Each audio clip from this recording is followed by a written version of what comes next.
So the next chart type we'll be looking forward now is a bubble chart. So if you guys have any idea, bubble chart looks something like this. Okay, you get multiple data values in the form of bubbles. So we'll straight away move to our Tableau workbook to see how can we create bubbles. So this is a basic bubble I have created. I have tried to plot the relationship between the various category of products and the discounts offered, the total discounts offered. So in the three category of products, the highest discounts have been offered in office supplies, and the minimal discounts have been offered in technology, in furniture over here. So over here in bubble charts, one thing to notice is if my categories, if my dimension has got minimum discrete values like 3, 4, 5, 10, then using bubble chart is beneficial.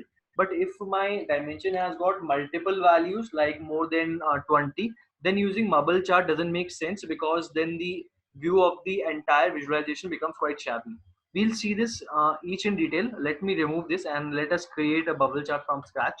So first of all, if I see on the show me part and I see the bubble chart, so for creating a bubble chart, I require at least one dimension and one measure. So let me go and select a dimension, supposedly say region over here.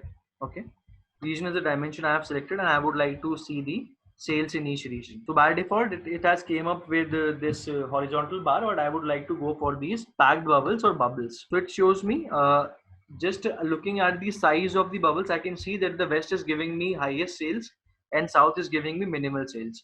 But still, to be more sure, let's place these sales on the label over here. So the labels over here say me tell me that the sales in west has been highest and the sales in south has been lowest. In this way, bubble charts size helps me decide that which of these dimensions is giving me minimum or maximum sales.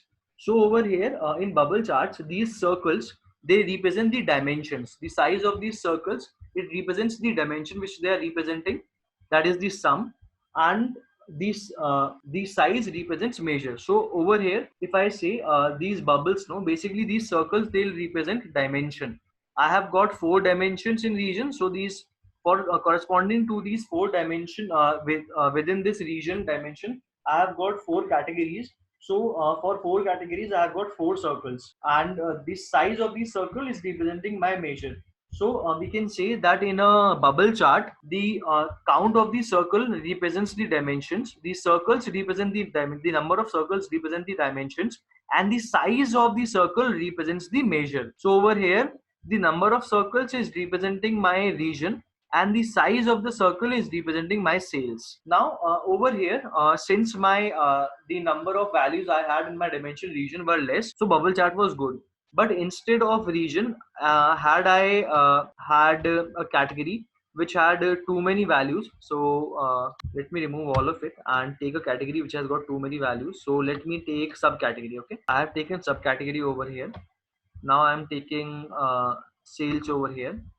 And now if I would like to have a bubble chart, so over here for few of them I can understand. I'll place the sales over here on the label.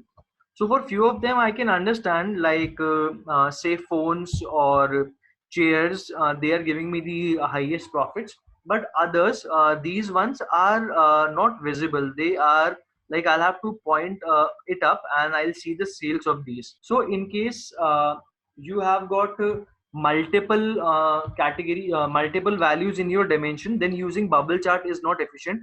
In that case, you can use a stacked bar chart or a bar chart, or maybe a tree map you can use. But in case your dimension has got lesser number of values, the lesser number of discrete values, then using bubble chart is a good option. Over here, since in my dimension subcategory the number of discrete values were high, so over here the bubble chart isn't that efficient. Still it is looking efficient if I'll replace this by states, which is having around 50 states, then it would become more shabby. So I'm not doing anything else. I'm just just let me, okay, over here let me place these states on the labels as well. So over here, if you will see in terms of sales, then California, and California is giving me highest sales, then comes New York, and so on and so forth.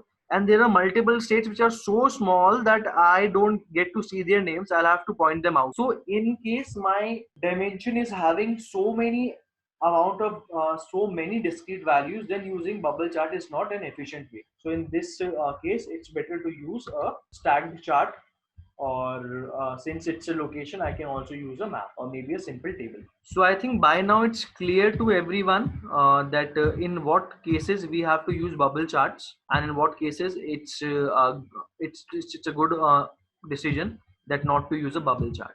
Okay, so if in your dimension the number of discrete values you are having are less, then using bubble chart is an efficient manner. It's an efficient way.